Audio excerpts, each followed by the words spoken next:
Si tienen sus Biblias, por favor, buscan el capítulo 3 de Juan. Juan, capítulo 3.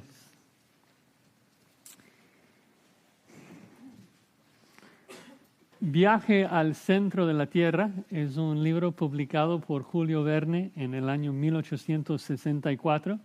Narra la expedición, para ustedes que no lo saben, de Otto Lidenbrock y su sobrino Axel y su guía Hans, obviamente al centro de la Tierra. Descienden cayendo a través de túneles verticales supuestamente producidos por erupciones volcánicas. Y así llegan al centro de la Tierra y encuentran todo un ecosistema prehistórico allí con dinosaurios y plantas y animales que no conocieron. Todo lo que ha sido extinto aquí en la superficie por muchos años. Y la manera que Verne describe el centro de la Tierra realmente ha fascinado a generaciones de personas. De hecho, Verne describe el centro con tanto detalle, con palabras tan vívidas, los aromas, los colores, que unos especulan que realmente llegó al centro de la Tierra. Varias películas también se han producido tocando este tema. Y realmente la idea para muchos es fascinante, ¿no? De que alguien visitó a un lugar escondido, desconocido, el centro de la Tierra, y nos ha dejado pistas, nos ha dejado huellas de cómo lo hizo para que otros puedan seguir su ejemplo y llegar al mismo lugar. Obviamente la única manera sería a través de seguir exactamente sus instrucciones. Ese concepto es muy común en la ciencia ficción, ¿no? De que si tú quieres viajar en tiempo o moverse a otra dimensión, necesitas un gurú, un maestro, un guía que ya lo ha hecho y que te puede llevar, ¿no? Y pienso que es interesante porque, como siempre ocurre, lo mejor de los libros de ficción, el argumento de las mejores películas, siempre plagian los grandes temas de la Biblia. No hay nada nuevo bajo el sol.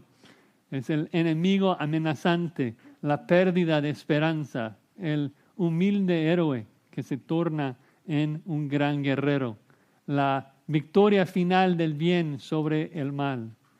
Y también, como veremos en Juan 3, la trama, el argumento que vemos en tantas novelas y en tantas películas, de que existe un lugar hermoso, existe un país bello, precioso, pero está escondido y no sabemos dónde está, no tenemos acceso. Necesitamos a alguien que ha estado ahí para revelarnos cómo llegar. Y Cristo precisamente en Juan 3 le dice a Nicodemo de que hay un reino precioso, hay un lugar hermoso. Pero Cristo dice a Nicodemo que la única manera de entrar en aquel reino de arriba es nacer de arriba. Y entonces parece inalcanzable, parece que nadie va a entrar porque nadie de nosotros nacimos espirituales. Y es triste porque queremos llegar a ese reino precioso y disfrutar de sus maravillas. Pero si tienes que ser espiritual para llegar, pues no, todos somos carnales. No es posible nacer otra vez siendo viejos. Parece que no hay manera. Pero ¿qué tal, como en una película, qué tal si alguien que es de allá, del reino del cielo, de allá arriba, qué tal si él descendiera acá abajo para darnos instrucciones de cómo llegar a ese reino? Él sería nuestra única esperanza. Y es exactamente lo que Cristo explica a Nicodemo en nuestro texto. Ya que Cristo es el único que ha descendido de arriba, Él es el único capaz de explicarnos cómo llegar allá. El único guía que nos puede llevar al reino celestial tiene que ser Cristo, porque es el único que descendió de allí. Y en esta sección, esta porción, Jesús nos guía en 3 pasos para llevarnos a su reino. 3 pasos para llevarnos a su reino. Primero la explicación, luego la exhortación y finalmente la invitación. La explicación, la exhortación y la invitación. Vamos a leer nuestro texto. sería Juan 3 del 7 al 15. Juan 3, 7 al 15. Dice así nuestro Señor Jesucristo: no te maravilles de que te dije, os es necesario nacer de nuevo. El viento sopla de donde quiere y oyes su sonido, mas ni sabes de dónde viene ni a dónde va. Así es todo aquel que es nacido del Espíritu. Respondió Nicodemo y le dijo, ¿cómo puede hacerse esto? Respondió Jesús y le dijo, ¿eres tú maestro de Israel y no sabes esto? Versículo 11. De cierto te digo, que lo que sabemos hablamos, y lo que hemos visto testificamos, y no recibís nuestro testimonio. Si os he dicho cosas terrenales y no creéis, ¿cómo creeréis si os dijere las celestiales? Nadie subió al cielo, sino el que descendió del cielo, el Hijo del Hombre, que está en el cielo. Y como Moisés levantó la serpiente en el desierto, así es necesario que el Hijo del Hombre sea levantado, para que todo aquel que en él cree no se pierda, mas tenga vida eterna. Vamos a orar. Padre, te damos gracias por este precioso texto, estas instrucciones tan claras de cómo podamos tener acceso al reino de tu amado Hijo.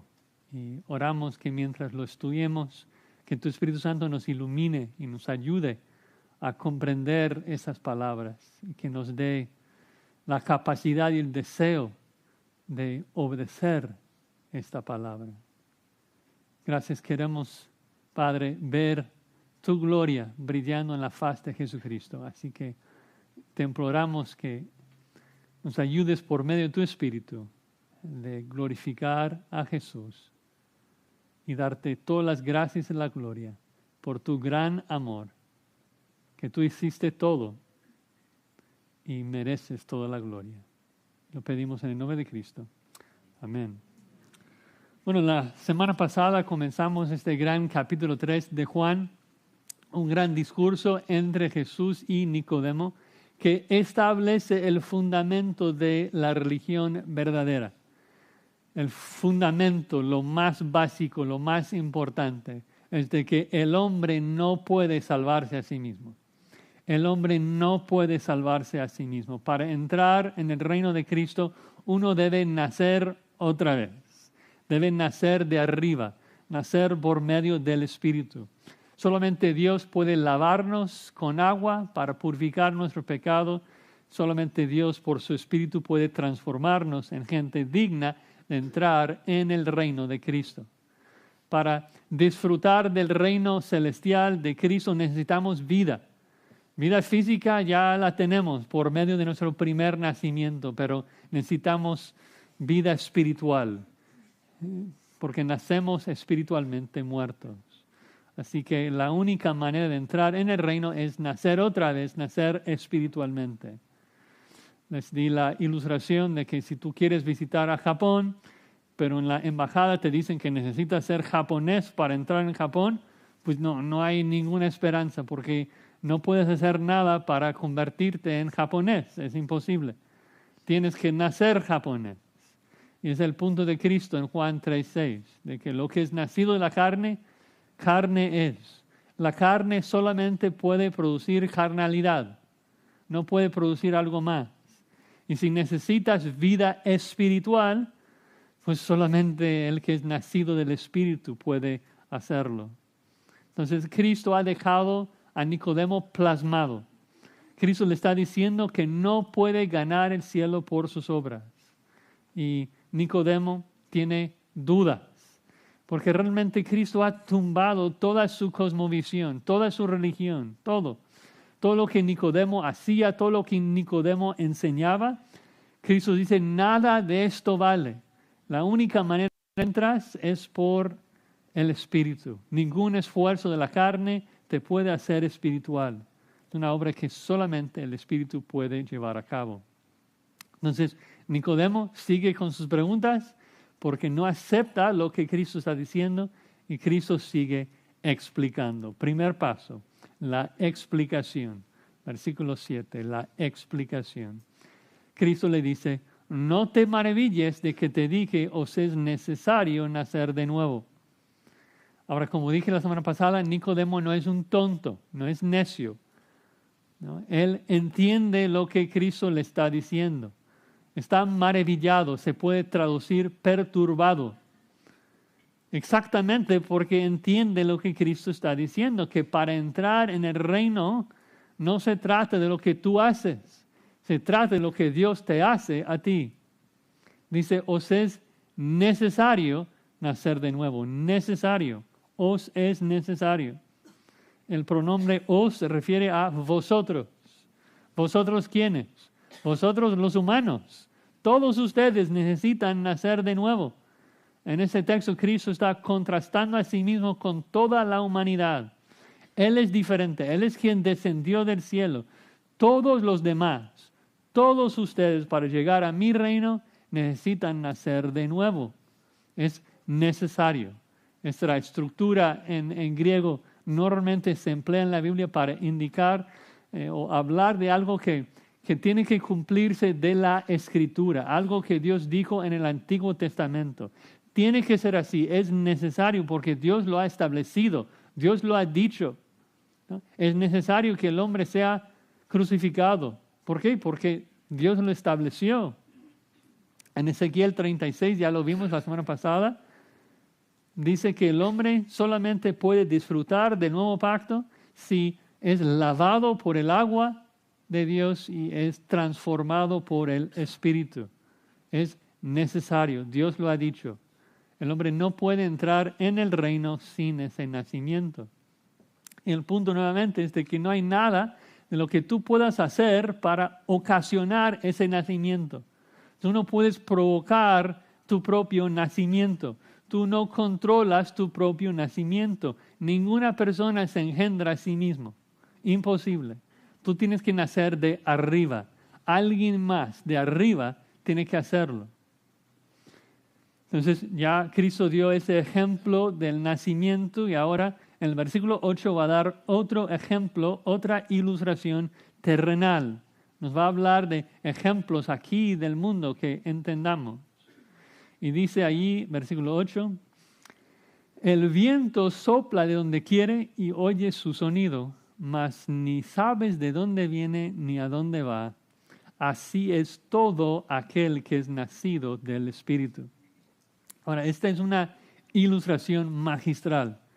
Y yo creo firmemente de que Dios controló el campo semántico de esas palabras, tanto en hebreo como en griego, para crear la ilustración que nos está dando acá. Tal vez en su Biblia, en mi Biblia, tengo una nota al pie de página, ahí en el versículo 8, sobre la palabra viento, que dice que la palabra viento en griego significa tanto viento como espíritu. Solamente el contexto termina, debemos traducirlo como un espíritu natural, el viento, o un espíritu sobrenatural, un ser angelical o el Espíritu Santo. Y luego, además de esto, y probablemente debido a esto, el verbo ahí soplar también se puede entender de dos maneras, o el soplo de un viento o la exhalación de un espíritu. Y por último, la palabra sonido también se entiende de dos maneras diferentes. Se puede entender como un sonido genérico o la voz de una persona que está hablando. Entonces tenemos dos traducciones correctas, legítimas de este versículo. La primera opción es la que escoge la Reina Valera, una excelente traducción, que el viento sopla y escuchas su sonido. Pero también hay otra traducción legítima, y es de que el Espíritu exhala y escuchas su voz. Y yo creo que debido a esa ambigüedad, el viento llega a ser una ilustración perfecta para demostrar una verdad muy profunda. Y es de que tanto el viento como el Espíritu obran desapercibidos de nuestra vista. Se mueven en una dimensión fuera de lo que nuestros ojos alcanzan a ver. Obvio, ya creemos de que somos más científicos en nuestros tiempos y pensemos de que entendemos cómo funciona el viento y las moléculas de aire, pero la verdad que Cristo quiere señalar aquí es simplemente de que en la misma manera en que no podemos ver el viento, tampoco vemos al Espíritu. Pero eso no significa que no sean reales. Sabemos de que son reales. ¿Por qué? Por los efectos del viento y los efectos del Espíritu. Dice, mas ni sabes de dónde viene ni a dónde va. No sabes nada del viento, pero sí puedes ver las cosas que el viento mueve, ¿no? Pero el punto principal es eso, de que no manipulas el viento, solamente ves sus efectos. No controlas el viento. Nuevamente, tal vez en nuestros tiempos, con ventiladores, uno cree que está creando y manipulando el viento, pero digo al nivel global, nadie está controlando el viento, ni mucho menos un tornado. No tenemos control del viento. Y es el punto de la ilustración. Cristo dice, en la misma manera, así es todo aquel que es nacido del Espíritu. El que nació del Espíritu no le controló con sus propias obras. Así como no controlas el viento, no controlas el Espíritu. El que es nacido de nuevo no lo ocasionó con sus propios esfuerzos. Tú, como no controlas el viento, no puedes hacer nada para obligar o forzar al Espíritu y decirle que tiene que hacerte nacer de nuevo. No, el Espíritu opera fuera de tu control. De nuevo, este es un mensaje fatal para un legalista que quiere ganar su salvación por obras. Cristo le dice, no, tienes que nacer del Espíritu. Es un requisito para entrar en el reino, pero tú no determinas si naces o no naces de nuevo. Ves los efectos de quien ha sido regenerado por el Espíritu. Ves los efectos de quien el Espíritu no ha regenerado. O sea, podemos ver quién es que ha nacido de nuevo, vemos su fruto, pero nosotros no lo controlamos, ¿no? Y Nicodemo entiende perfectamente el punto. Por eso protesta en el versículo 9. Es amable, pero protesta. Dice, respondió Nicodemo y le dijo, ¿cómo puede hacerse esto? ¿No? Nicodemo entiende que Jesús está diciendo que no puede hacer nada para merecer el reino. Cuando pregunta cómo puede hacerse esto ahí en el versículo 9, no está diciendo, no entiendo, explícame mejor. No, está diciendo, no estoy de acuerdo. Esto no puede ser. Tiene que haber una manera, algo que yo pueda hacer para entrar en el reino. Y Cristo dice, no. Tienes que nacer de nuevo del Espíritu y tú no controlas el Espíritu, así como no controlas el viento. Y hermanos, esto es tan práctico para nuestros tiempos, tan importante para nosotros. Vivimos en una cultura evangélica que ha sido muy seducido con la idea de que nosotros controlamos al Espíritu. En particular los pentecostales. Le hablan al Espíritu como si fuese una fuerza que nosotros mandamos y le decimos, ven y haz esto y lo otro. No, tú no controlas el Espíritu, no, tú no das órdenes al Espíritu Santo de Dios. Y no es de sorprenderse de que ellos también creen que recibieron su nuevo nacimiento debido a su fe. Creen que ellos mismos provocaron su nuevo nacimiento de alguna manera. Imposible. Imposible. Tú no controlas el Espíritu. Y tampoco es de sorprenderse de que tienden a ser legalistas, creyendo que sus propias obras le hacen merecedores del cielo. Y debemos rechazar rotundamente a todo este tipo de pensar. Debemos dejar de confiar en nuestros propios esfuerzos para merecer la salvación y acudir solamente a la gracia de Dios, otorgada por medio de su Espíritu. La salvación que el Espíritu nos regala por su beneplácito. Nosotros no le controlamos. Y es ofensivo para Dios, ofensivo para Cristo que alguien piense que puede hacer algo para merecer su reino. Por eso pasemos de la explicación a la exhortación. Cristo regaña, exhorta a Nicodemo y cualquier persona que piense que puede controlar al Espíritu Santo de Dios. Es como los miembros de la Trinidad no se ofenden cuando alguien le blasfema a Él. Pero Cristo dice, si alguien blasfema a mi Espíritu, cuidado. Entonces vean versículo 10, la exhortación. Respondió Jesús y le dijo, ¿eres tú maestro de Israel y no sabes esto? Es un regaño. Tú que eres responsable de enseñar la Biblia a Israel, ¿no sabes esto? ¿Tú no sabes que el hombre está muerto? ¿Que no puede hacer nada? ¿No aporta nada a la salvación? Es el Antiguo Testamento que dice, no hay justo ni aun uno. No hay quien entienda, no hay quien busque a Dios. Todos se desviaron, aún se hicieron inútiles. No hay quien haga lo bueno, no hay ni siquiera uno.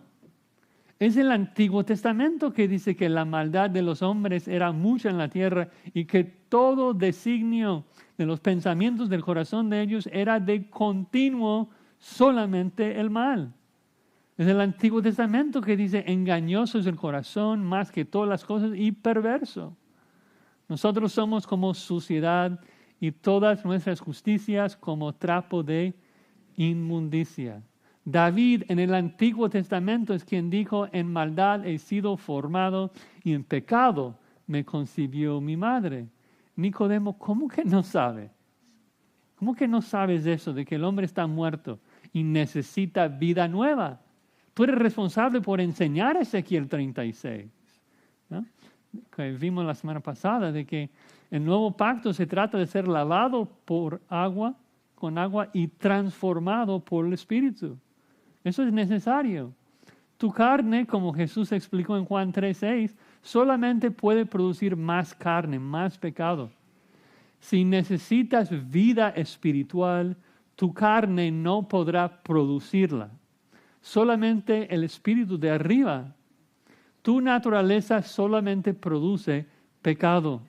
Algo podrido no produce lo puro. Es imposible, imposible. ¿No? La gente hoy en día que cree en el libre albedrío, piensan que el hombre puede escoger el bien, escoger el mal. Piensan que somos radios que están produciendo sonidos malos, defectuosos, un sonido que a Dios no le agrada. Y pues solamente hay que cambiar la frecuencia, solamente hay que buscar otra estación. Pero no es así. Somos radios hechos de materias defectuosas que no sirven. Las bocinas son de plástico barato, no importa cuánto le mueves, solamente va a producir sonidos malos.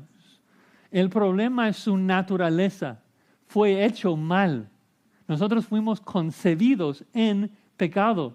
No es de que es un radio bueno que produce un sonido malo. No, es un radio de mala calidad que solamente produce sonidos malos. La gente escucha esto y protesta. No, pero el hombre es libre, puede hacer las decisiones que quiere. Sí, de acuerdo. Pero el problema es más profundo, de que lo único que el hombre quiere es pecar. Sí escoge, pero entre pecados. Escoge si va a pecar de esta manera o de otra manera. Lo que no puede escoger es hacer el bien. Lo que no puede hacer es creer. Y sin fe es imposible agradar a Dios. Entonces Cristo le exhorta, le regaña. Y Nicodemo no quiere aceptar. El orgullo humano aborrece esta doctrina de la depravación total del hombre. Quiere pensar que aporta. Quiere pensar de que es bueno de alguna manera. Entonces Cristo le exhorta. Le dice en versículo 11, de cierto te digo, que lo que sabemos hablamos y lo que hemos visto testificamos y no recibís nuestro testimonio. Recuerden estos dos adverbios, de cierto, verdaderamente.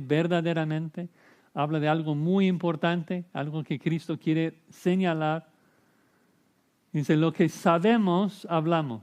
Ahora, ¿a quién se refiere con el sabemos? Nosotros sabemos. ¿Quiénes son los nosotros? Algunos piensan que es Jesús y sus discípulos, pero eso no tendría mucho sentido. Yo entiendo de que lo que sabemos se trata de lo que sabemos como humanos, lo que todo el mundo sabe. La idea es de que lo que todos sabemos, Nicodemo, lo que sabemos como humanos, de eso hablamos. Te estoy hablando de algo que todo el mundo entiende, de cosas que todo el mundo sabe. Te estoy hablando del nacimiento, todos comprendemos esto. Te estoy hablando del viento, todos comprendemos de qué se trata viento, carne. Te estoy hablando de cosas bien fáciles, cosas bien sencillas, cosas que todo el mundo ha visto. He usado ilustraciones simples de la tierra, del viento, del nacimiento. Y aún así me rechazas el argumento. Estás perdido entonces, porque si no me crees cuando te hablo de cosas que tú mismo has visto, seguramente no vas a comprender las cosas celestiales de arriba, del reino celestial, cuando te hablo explícitamente de eso. Dice versículo 12, si os he dicho cosas terrenales y no creéis, ¿cómo creeréis si os dijere las celestiales?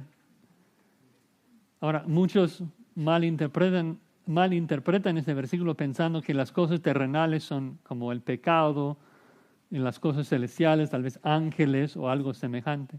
Pero no es el punto. Cristo dice de que está hablando de cosas que acaba de enseñar a Nicodemo. Dice, os he dicho, os he hablado de esto, ahorita, de cosas terrenales. Entonces, ¿cuáles son las cosas terrenales? Nacimiento, viento, la carne, las cosas que acaba de mencionar. Cosas que Nicodemo entiende, cosas que sabemos. Cosas que hemos visto, cosas que Nicodemo entendía, y aún así Nicodemo rehúsa creer. Cristo le está diciendo, te lo puse en la forma más básica posible, Nicodemo. Y aún así no entiendes, aún así no vas a creer. Te he hablado de cosas que un niño puede entender.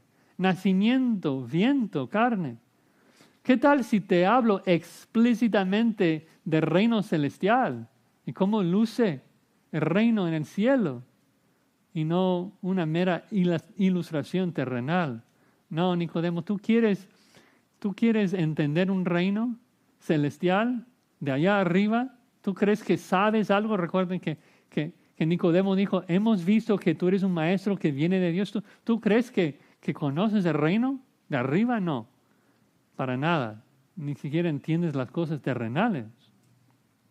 Luego Cristo llega al clímax de su exhortación en el verso 13, que dice, nadie subió al cielo, sino el que descendió del cielo, el Hijo del Hombre, que está en el cielo. Ahora, este también es un versículo muy mal entendido. Yo creo que yo no lo entendía por muchos años. Entonces, tienen que seguir la lógica acá.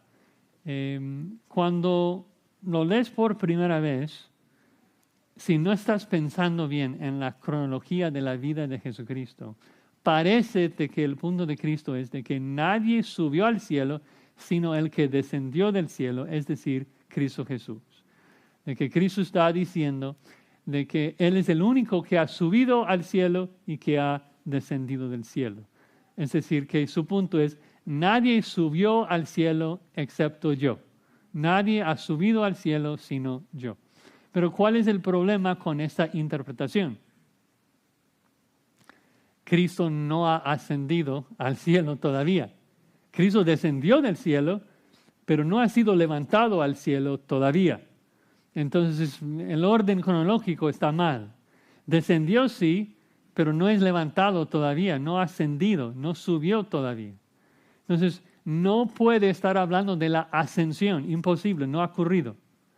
Entonces, tomemos un paso atrás y pensemos en el versículo y el contexto. Recuerden que Cristo está regañando a Nicodemo, está exhortando a Nicodemo. Nicodemo piensa que entiende las cosas del reino, piensa que sabe cómo entrar en el reino. Y Cristo dice, no, nadie lo entiende. ¿Y por qué Cristo sabe que nadie entiende el reino? Porque nadie acá lo ha visto. Nadie ha subido al cielo. Nadie. Ninguna persona que vive aquí en la tierra ha subido al cielo antes. Nadie ha visitado al cielo y regresado. Y por eso, es el punto. Nadie te puede hablar de allí entonces, porque nadie lo ha visto. Nadie ha estado allí. Nadie sabe cómo llegar porque nunca ha estado allí. Nicodemo, ¿vas a creer al sumo sacerdote? Estás ciego. Él nunca ha estado en el cielo. Él nunca ha estado en el reino. ¿Vas a creer los rabís? Ellos no saben nada. Ellos nunca han estado en mi reino. Nadie ha ganado al cielo y luego regresado para decirnos cómo llegar allí, cómo hacer lo mismo. Exactamente nadie. Entonces, ¿quién es el único? El único que pudiera guiarnos al cielo. El único que pudiera guiarnos al cielo es el que ha descendido del cielo. ¿No? Y eso es lo que Cristo afirma. De que nadie ha subido al cielo, pero hay uno que ha descendido del cielo. El único que te puede guiar al cielo es el que descendió del cielo, el Hijo del Hombre. Nadie más puede entender las cosas celestiales porque nadie más ha subido. Nadie es espiritual. Todos somos terrenales. Entonces, el único que puede enseñarnos las cosas celestiales es el que descendió del cielo, el Hijo del Hombre. Y luego el texto agrega que está en el cielo. Y si tienes una Biblia de Américas o Nueva Versión Internacional, también otras Biblias ponen una nota ahí al pie de página que dice que esta frase que está en el cielo no está en los manuscritos antiguos. Dice, muchos manuscritos antiguos no incluyen esta frase que está en el cielo. Al aparecer esa frase, el que está en el cielo, no está en el texto original que Juan escribió, fue agregado después. Pero no hay que preocuparse porque teológicamente es cierto, es una verdad. Jesús es el Verbo eterno, Jesús es omnipresente. En el mismo momento que Jesucristo está platicando ahí con Nicodemo, está sosteniendo al universo. Está por todos lados. El Hijo de Dios nunca perdió ni un solo atributo. Ni uno. Cristo, recuerden, fue humillado en su encarnación, sí, pero no por perder su deidad. Cristo fue humillado por agregar humanidad a su deidad, como Pablo nos explica en Filipenses 2, de que la forma que se despojó a sí mismo fue tomando la forma de siervo. Cristo nunca dejó de ser Dios en su encarnación, nunca perdió entonces su omnipresencia. Un misterio completo para nosotros, obvio, pero Cristo es verdaderamente Dios y también verdaderamente hombre. Ahora, regresando al punto de esta exhortación, es solamente esto, de que si tú buscas enseñanza acerca del cielo, acerca de Dios, acerca de las cosas de Dios, hay uno solo a quien puedes acudir, a Cristo, porque es el único que sabe. Nadie más, ningún otro humano que vive aquí en este mundo ha subido al cielo y regresado para hablarnos. Los que lo hacen y escriben libros son mentirosos, porque nadie ha subido al cielo. Entonces, si quieres saber cómo vivir una vida que agrada al cielo, pues hay que acudir al único que descendió de allí para hablarnos del cielo. Si tienes problemas con tus hijos o con la familia y acudes a psicólogos y acudes a libros de autoayuda, ellos no tienen idea de cómo vivir una vida que agrada al cielo. ¿Por qué? Porque no conocen el cielo, no saben nada del cielo. El único que sabe acerca del cielo es Jesucristo, que descendió de allí. Y Él revela su voluntad aquí en la Escritura. Entonces Cristo le ha explicado a Nicodemo, ¿no? Le ha explicado que no puede hacer nada para ganar el reino. Luego le ha exhortado, deja de confiar en falsos guías. Nadie ha subido al cielo. Y ahora cuando parece que hemos perdido toda esperanza de entrar en el reino, llegamos a la invitación. Versículo 14, la invitación. Dice, versículo 14, Y como Moisés levantó la serpiente en el desierto, así es necesario que el Hijo del Hombre sea levantado. Rápido debo mencionar que ese título, el Hijo del Hombre, que hemos visto en otras ocasiones, entonces no voy a repetir todo, pero recuerden que el título Hijo de Hombre es una frase que solamente se refiere a un mero humano, un simple hombre, un hombre, un producto humano. Pero en Daniel 7 vemos que hay un hijo de hombre, un mero humano, que vuele con las nubes del cielo y el Padre le entrega todo poder y todo dominio para reinar eternamente. Y Jesucristo es ese hijo de hombre. Un mero humano, en un sentido, o sea, verdaderamente hombre, pero el que va a reinar eternamente. Ok. Entonces es ese hijo de hombre que debe ser levantado. Pero ¿qué es eso de que Moisés levantó la serpiente en el desierto? Bueno, hay que recordarnos un poco de la historia. Si buscan, por favor, Números 21. Números, capítulo 21.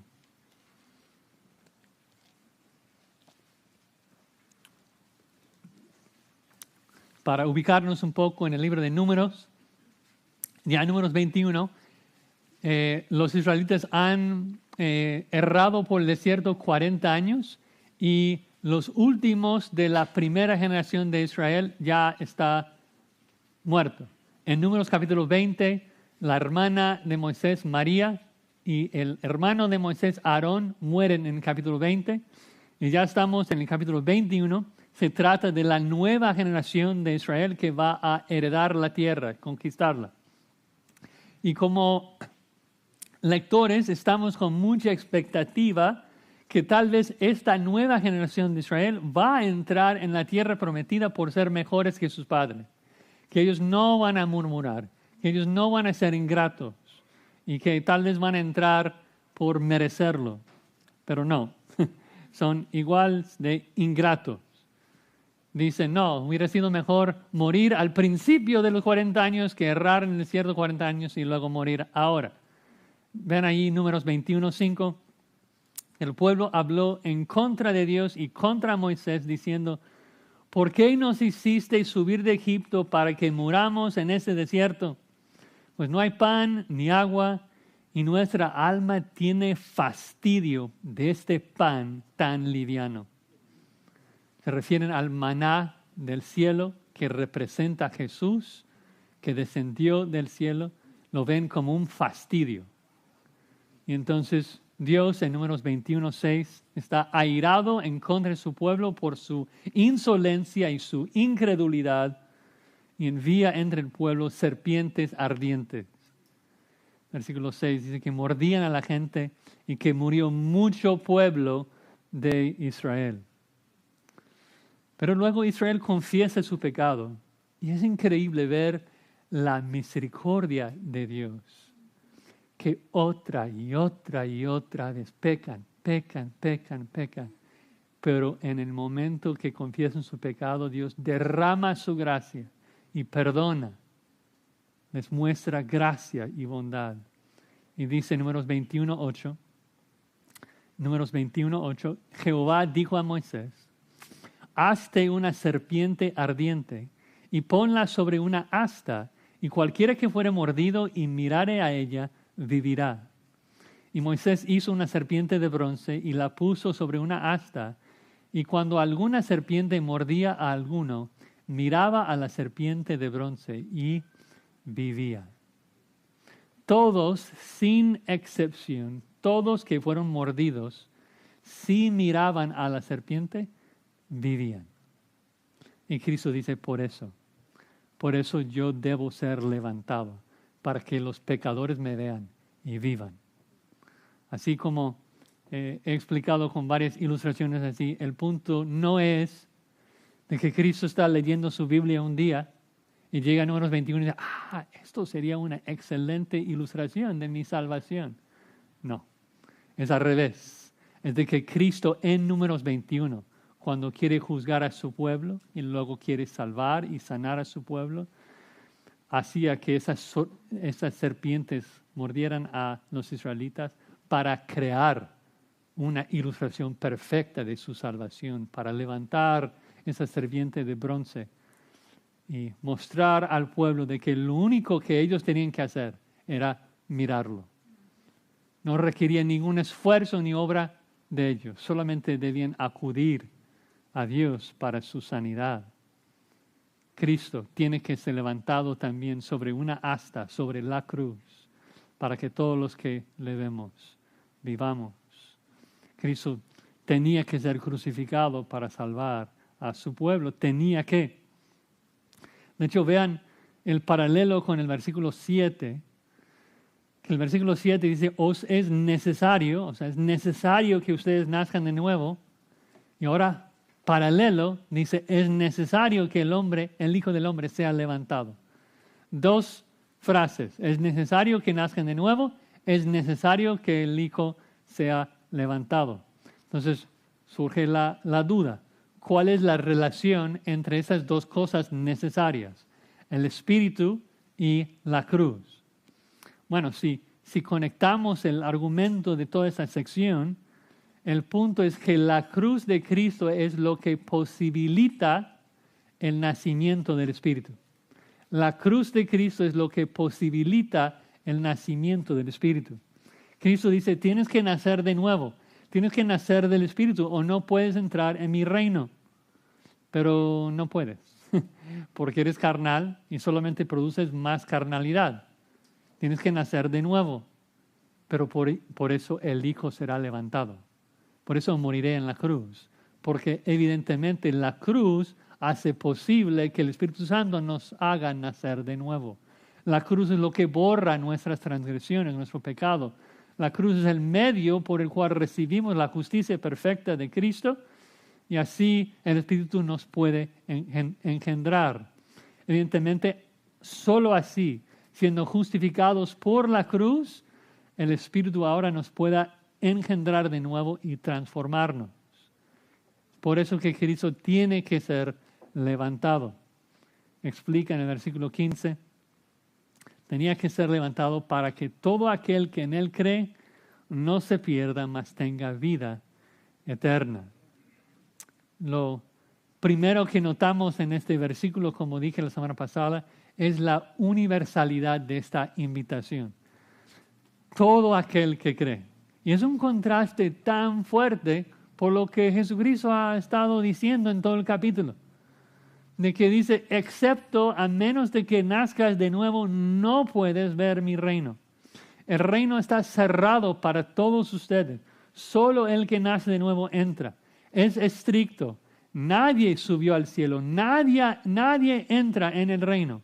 Y ahora, todo aquel que cree entra. ¿Qué pasó? ¿Cuál es la diferencia? Bueno, creo que el punto debe ser obvio. Nadie irá al cielo por sus propios esfuerzos. Sin excepción, nadie gana el cielo por sus obras.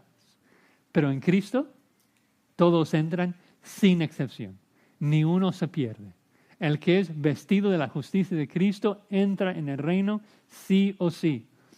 Todos los que ven a Cristo, todos los que acuden a Cristo, todos los que creen en Cristo tendrán vida eterna. Todos entrarán en el reino, todos los que creen. Es como los israelitas que acudían a la serpiente. Y hay que preguntarnos, ¿quiénes acudían a la serpiente? Pues los que creían que Dios les iba a salvar si veían a la serpiente. Daban evidencia de que creían en el poder de Dios para sanarlos al ver a la serpiente. En la misma manera, cuando nosotros vemos a Cristo como un Salvador suficiente para perdonar nuestros pecados, Dios nos perdona y nos regala vida eterna. Así como Dios sanó a cada persona que veía a la serpiente de bronce, Dios sana y salva a todos los que acuden a Jesucristo. Y con esto, Jesucristo ya ha aniquilado al judaísmo y a toda religión falsa. Primero le ha dicho a Nicodemo, tus leyes, tu religión, basura, no sirve para nada. Tienes que nacer de nuevo para entrar. Y ahora le dice, pero mi salvación la estoy regalando no solo a los judíos, la estoy regalando a todo el mundo, todo el que cree. Pablo explica esto en Romanos 9:30. ¿Qué pues diremos? ¿Que los gentiles que no iban tras la justicia han alcanzado la justicia? Es decir, la justicia que es por fe. Mas Israel que iba tras una ley de justicia, no la alcanzó. ¿Por qué? ¿Cómo es posible esto? Y Pablo contesta, Romanos 9:32, porque iban tras ella no por fe, sino como por obras de la ley, pues tropezaron en la piedra de tropiezo. Que hace el punto, todo aquel que busca el cielo a través de obras, morirá. Nadie llega al cielo por obras de la ley, pero todos los que creen serán salvos. Ahora, surge otra duda. Ya vimos la relación entre el nuevo nacimiento y la cruz. Ahora tenemos que ver la relación entre la fe, nuestra fe, y el nuevo nacimiento. Porque nuevamente Cristo parece presentarlos en paralelo. Entonces hay que preguntar, ¿Cristo está diciendo que es cuando creemos en Cristo que el Espíritu viene a nuestras vidas y nos hace nacer de nuevo? ¿El Espíritu nos hace nuevo en respuesta a nuestra fe? No, es imposible. Cristo acaba de explicar de que el Espíritu es como el viento que sopla donde Él quiere y como Él quiere. Nadie controla su propio nacimiento. Entonces, ¿cuál es el punto? Bueno, aunque las dos cosas ocurren simultáneamente y por eso son paralelos, el nuevo nacimiento es lo que produce la fe. No es que la fe que causa el nuevo nacimiento. Repito, es el nuevo nacimiento que produce la fe, no la fe que causa el nuevo nacimiento. Nosotros, seres humanos, nacemos espiritualmente muertos, sin la capacidad de ver a Cristo, sin tener fe, sin tener ojos espirituales. Y es hasta el instante en que el Espíritu Santo nos regenera y nos da ojos espirituales que vemos la hermosura de Cristo y creemos en Él. ¿Cómo vas a creer en Cristo si estás muerto? ¿Cómo vas a creer en Cristo si eres un cadáver espiritual, si no tienes ojos para verlo? Tienes que nacer primero espiritualmente y luego vas a poder creer en Él. Entonces, si ponemos las tres cosas en orden, la cruz, el nuevo nacimiento y la fe, ocurren lógicamente en esa orden, ¿no? De que primero Cristo muere en la cruz, para que segundo, el Espíritu pueda hacernos nacer de nuevo y en tercer lugar podamos creer y ser salvos. Entonces nuevamente vemos el principio de la redención particular, de que Cristo murió por sus escogidos, que el Espíritu los regenera y por eso creemos para la gloria de Dios. Tal vez piensas, bueno, Josías, pero parece que estás limitando mucho el versículo. Que Cristo dice que es para todo aquel que cree y tú estás diciendo que solamente es para los escogidos. Bueno, en primer lugar, no es lo que dije exactamente. Estoy diciendo que todos son genuinamente invitados a la salvación. Todos son responsables por creer, porque todos tenemos la facultad de voluntad. Dios ha dado a cada ser humano la facultad de tomar decisiones. Pero ya que no tenemos la capacidad de creer, porque somos malos, solamente los que nacen de nuevo responderán en fe. Cristo dice, muchos son llamados, todo el mundo es llamado a la salvación, pero pocos son los escogidos. Mateo 22:14. Entonces Cristo invita a todos. Le escuchamos en los evangelios diciendo, venid a mí todos los que estáis trabajados y cargados y yo os haré descansar. Vemos en Ezequiel que Dios no quiere la muerte del impío. Dios dice, venid a mí todos los términos de la tierra. Dios es un salvador. Por eso todos somos responsables por creer en esa invitación. Pero no tenemos la capacidad, no tenemos una voluntad dispuesta a obedecer a Dios. Somos corruptos, totalmente depravados en toda nuestra naturaleza, esclavos a nuestro pecado. Nadie, exactamente nadie, acepta la invitación de Cristo sin la intervención del Espíritu. El hombre no es capaz de responder en fe a la invitación de Cristo. Primero, el Espíritu tiene que darle vida. Es lo que Pablo nos enseña en Efesios 2. Efesios 2:1, somos muertos en nuestros delitos y pecados. Efesios 2:5, Dios os dio vida. Efesios 2:8 y 9, por eso creemos. La salvación no es por obras, es por fe para que Dios reciba toda la gloria. Lo que vimos la semana pasada de la ilustración del valle de huesos secos en Ezequiel 37. No importa qué tan genuina sea la invitación, los huesos secos jamás van a responder con fe hasta después de que el Espíritu sople su aliento de vida en ellos. Primero uno recibe vida y luego en ese instante responde con fe y amor a Cristo.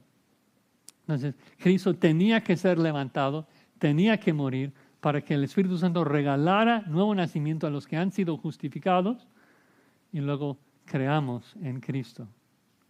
Y lo que es sorprendente de este texto es que después de explicar todo esto, después de explicar todo ese misterio de la soberanía de Dios y la responsabilidad del hombre, al final de todo, Cristo dice, todo aquel que cree será salvo.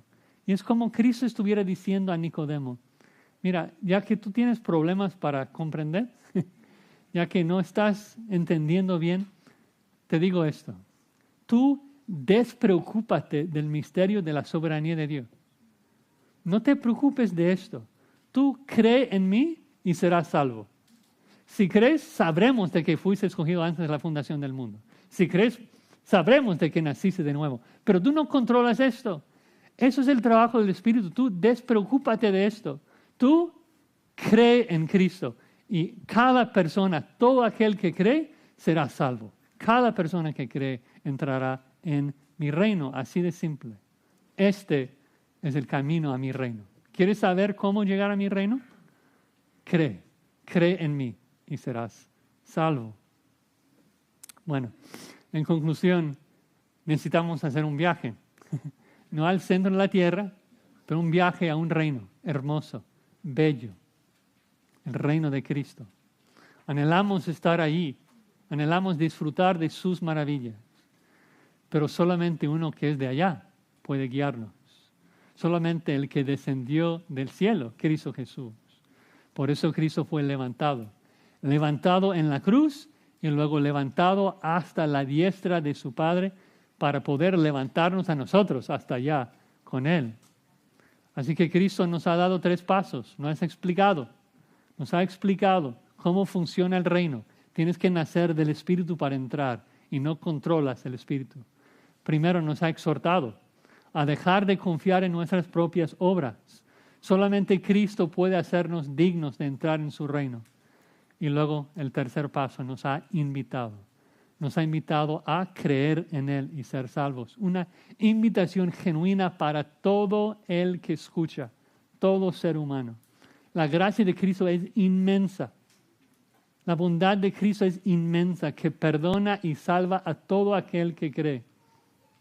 Pero debo concluir con una advertencia, porque muchas personas cuando ven la paciencia, la bondad, la belleza y la gracia de Cristo, creen de que, bueno, tal vez entonces, aun si desobedezco ahora, tal vez aun si no sigo a Cristo ahora, pues Cristo me va a amar. Juan 3:16, el versículo que sigue, dice que tanto amó Dios al mundo, Dios ama tanto, tal vez me va a aceptar. No funciona así. Y como veremos la semana próxima, si Dios lo permite, el que lee y memoriza Juan 3:16 debe también leer y memorizar Juan 3:18, que dice lo siguiente: el que en Él cree no es condenado, pero el que no cree ya ha sido condenado porque no ha creído en el nombre del unigénito Hijo de Dios. Y también memorizar Juan 3:36. Dice que el que cree en el Hijo tiene vida eterna, pero el que rehúsa creer en el Hijo no verá la vida, sino que la ira de Dios está sobre él. No hay salvación en nadie más. Cristo es el único camino, Cristo es el único Salvador, Cristo es el único guía, porque es el único que ha descendido del cielo, el único que ha subido al cielo después en su ascensión. Y solamente viendo a su cruz, solamente viendo a Cristo sobre su asta, sobre su cruz, Dios nos perdona y nos da vida. Así que abandona tu pecado, abandona tus propios esfuerzos para merecer el cielo y ve a Cristo. Cristo es suficiente. Hay que ser como los israelitas. Hay que comprender de que tú estás a punto de morir. Fuiste mordido por una serpiente. El veneno del pecado corre por tus venas y pronto vas a morir. La ira de Dios está sobre cada uno que no cree. Pronto vas a morir, a menos que veas a Cristo, a menos que acudas a Cristo por salvación. Y si crees a Cristo, si acudes a Cristo, Cristo te da la garantía. Todo aquel que cree será salvo. Qué Salvador tan perfecto. Vamos a orar y dar gracias a Dios. Padre Santo, decimos amén a lo que dices en Juan 3:16. De tal manera amaste al mundo que diste a tu Hijo unigénito. Gracias por este regalo tan hermoso, por el regalo de tu Hijo. Gracias que Él hizo todo. Ninguna obra nuestra vale, ningún esfuerzo nuestro puede ayudarnos. Cristo ya hizo todo. Cristo ya exclamó, consumado es. Te rogamos entonces, Señor, que nos ayudes a acudir a Él y solamente a Él. Y esta petición no es solamente para los que necesitan ser salvos y llegar a la salvación. Es una petición para todo creyente también. Queremos acudir a Cristo siempre. Acudir a su obra siempre, porque Él es suficiente para todo. Un gran Salvador. Gracias, Padre. Gracias por todo lo que has hecho por nosotros, por la gran salvación que nos regalaste. Te damos gracias en el nombre de Cristo Jesús. Amén.